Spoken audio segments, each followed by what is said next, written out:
Formellement, notre histoire d'aujourd'hui concerne ce qu'on appelle le pseudo-crossover Sandero Stepway. Cependant, ne mentons pas, l'histoire s'applique pleinement à la source, la berline Sandero, dont la Stepway se distingue par une garde au sol supplémentaire de 1,5 cm, des barres de toit et un kit carrosserie anti-gravier. La voiture est bonne, mais pas riche. Nous pourrions donc décrire brièvement le Sandero Stepway et en rester là. Mais avez-vous besoin de détails? Nous en avons autant que nous le souhaitons. Ainsi, l'alliance Renault-Nissan a commencé à produire une voiture à 5 portes en 2007. En Ukraine, Sandero Stepway a commencé à être vendu en 2010 avec deux versions de moteur essence, 6 litres, 84 et 103 chevaux. Moins van, 8 et 16 soupapes.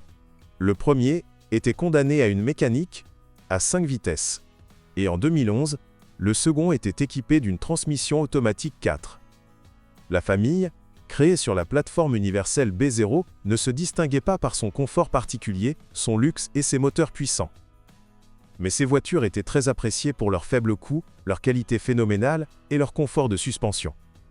Et Stepway, comparé à ses camarades de la coplateforme Logan et Sandero, se distinguait également par son apparence fantaisiste et arrogante, un kit carrosserie qui, dans la pratique, n'ajoutait pas réellement aux qualités tout-terrain. Le moteur à 8 soupapes est inférieur à son collègue, à 16 soupapes en termes de dynamique. Ce dernier consomme d'ailleurs, étonnamment, un peu plus de carburant en moyenne. Il est recommandé de changer la courroie de distribution sur un moteur à combustion interne à 16 soupapes tous les 60 000 km, et il est préférable de remplacer les pièces du mécanisme de distribution par ensemble. Pompe, courroie elle-même, galet tendeur. En général, avec un entretien approprié, ces moteurs peuvent facilement parcourir jusqu'à 500 000 km. Cependant, ils ne sont pas exempts de plaies caractéristiques. Par exemple, un thermostat bloqué. Elle se constate immédiatement par une surchauffe du moteur, ou à l'inverse par un fonctionnement en mode basse température. Les bougies et les fils haute tension ne sont pas considérés comme ayant une longue durée de vie. L'humidité les fait éclater en masse. La transmission manuelle est bruyante, mais ne souffre d'aucune maladie. L'embrayage dure jusqu'à 150 000 km. Les vitesses passent clairement et en douceur. Le constructeur ne réglemente pas les vidanges d'huile dans les transmissions manuelles, mais cela ne veut pas dire qu'elles se nettoient et se multiplient dans la boîte. 100 000 km sont une fréquence de remplacement tout à fait acceptable. Mais pour une raison quelconque, les transmissions automatiques à 4 vitesses de Nissan ne sont pas particulièrement fiables ici et tombent souvent en panne. La réparation automatique après 100 000 km est une situation standard. Une autre chose est que dans de nombreux cas, cette réparation s'avérera être rien d'autre que simplement sensible au portefeuille. Il est assez difficile de se retrouver en situation de défaillance totale, après avoir remplacé ou réparé des voitures de la famille Logan. Les composants et pièces de rechange sont disponibles à un prix raisonnable. La carrosserie de la Renault Sandero est galvanisée, ce qui ne devrait pas susciter d'inquiétude quant à sa corrosion prématurée. Donc en fait il s'avère que, à moins que la voiture bien sûr ait été victime d'un accident et n'ait pas été restaurée d'une manière ou d'une autre par la suite. Et en général, pour être honnête, Sandero Stepway sur le marché secondaire est généralement un achat plus sûr et si l'on veut pragmatique que l'achat d'une Logan. Il existe un ordre de grandeur plus important de ces derniers sur le marché, mais il ne faut pas négliger le fait qu'au début de sa carrière, Logan s'est lancé en masse dans les taxis comme option peu coûteuse et fiable pour le travail quotidien. Stepway a réussi cette coupe, les voitures ont été achetées exclusivement pour les besoins de la famille. Par conséquent, il y a un risque nettement moindre de tomber sur une version tordue ou une version extrêmement fragile, mais déguisée.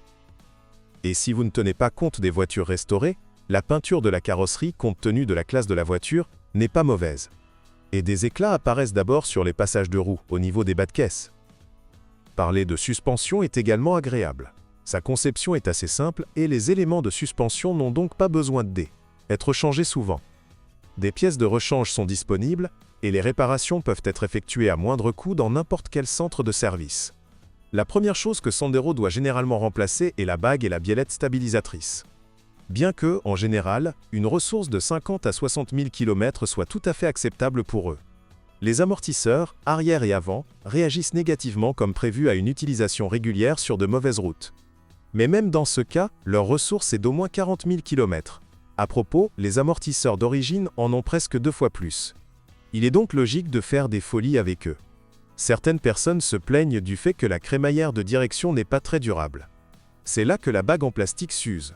Auparavant, il n'existait pas de kit de réparation, mais il y en a désormais. Et le problème peut être résolu à moindre coût. Mais avant de se lancer dans la réparation de la crémaillère, il convient de vérifier le jeu des pointes et des tiges, dont la durée de vie est de 60 à 70 000 km. C'est peut-être eux qui constituent le principal problème. L'intérieur de la Sandero, la Stepway elle-même, a l'air pour le moins terne. L'ergonomie n'est pas très bonne, et la finition plastique est franchement économique. Cependant, rien ne grince ou ne tombe ici. Il y a suffisamment d'espace à l'intérieur, devant et derrière. La seule chose dont beaucoup de gens se plaignent est le petit coffre, 320L. Mais le dossier du canapé peut être déplié, et son volume passe alors à 1200 litres. Bref, comme nous le disions au début de l'article, la voiture n'est pas riche, mais bonne. Peut-être que seules les versions à transmission automatique devraient être évitées sur le marché secondaire, aussi attrayantes soient-elles. Sinon, Stepway s'avérera être une option économique et très pratique pour le rôle, par exemple, de première voiture. En fonction de votre style de conduite, les amortisseurs et les paliers de support devront être changés tous les 60 à 80 000 km. Les rotules durent 80 à 100 000 leviers sont presque les mêmes. Les roulements de roues, d'origine, ont la même durée de vie. Un non-original peut mourir après 1000 km. Les embouts des tirants résisteront à 70 000 à 80 000 km. Les tiges elles-mêmes dureront 2 fois plus longtemps. Les transmissions automatiques échouent généralement en raison d'une surchauffe. En règle générale, cela se produit à un kilométrage d'environ 100 000 km. Par conséquent, le manque d'huile est inacceptable ici, et l'huile de la transmission automatique doit être changée tous les 50 000 km. La vie est plus facile avec une transmission manuelle. Mais avec lui, à des régimes moteurs de 3000 ou plus, des vibrations apparaissent sur la carrosserie. Ne vous inquiétez pas. Sur Internet, vous pouvez tomber sur des histoires d'horreur sur des moteurs à 16 soupapes fumants et mourants qui sont morts littéralement au cours des 1000 premiers kilomètres. Était comme ça. Mais seulement au sein de quelques petits partis. La raison en est une poulie de vilebrequin défectueuse. Et le constructeur a rapidement corrigé le tir concernant la qualité des composants. Le problème le plus courant avec la carrosserie est la garniture chromée des pièces. Bien qu'il réponde à tous les standards technologiques de l'entreprise à l'usine, il ne résiste pas à nos cocktails hivernaux que les travailleurs des services publics utilisent pour déglacer les routes. Le chrome fleurit, puis commence à bouillonner et finit par tomber en morceaux. Le moteur à 8 soupapes était marqué par une maladie infantile, une bobine d'allumage qui craque. 3. Ou problème de démarrage, voire la bobine. Il est mal situé, à proximité du moteur, et avec le temps, sous l'influence de températures élevées, il se fissure. L'installation de la batterie a été améliorée en 2012 et depuis, les services ont oublié l'ampleur de ce problème. Bonjour les amis. Vous cherchez une voiture d'occasion? Vous devez prêter attention au site web carm.pro. Carm.pro est grand catalogue de voitures, moteurs, boîtes de vitesse. Et le meilleur, c'est que vous pouvez trouver des informations sur les pannes de n'importe quelle pièce. Complètement gratuit. Allez sur le site web carm.pro et découvrez tous les éventuels points faibles des voitures d'occasion.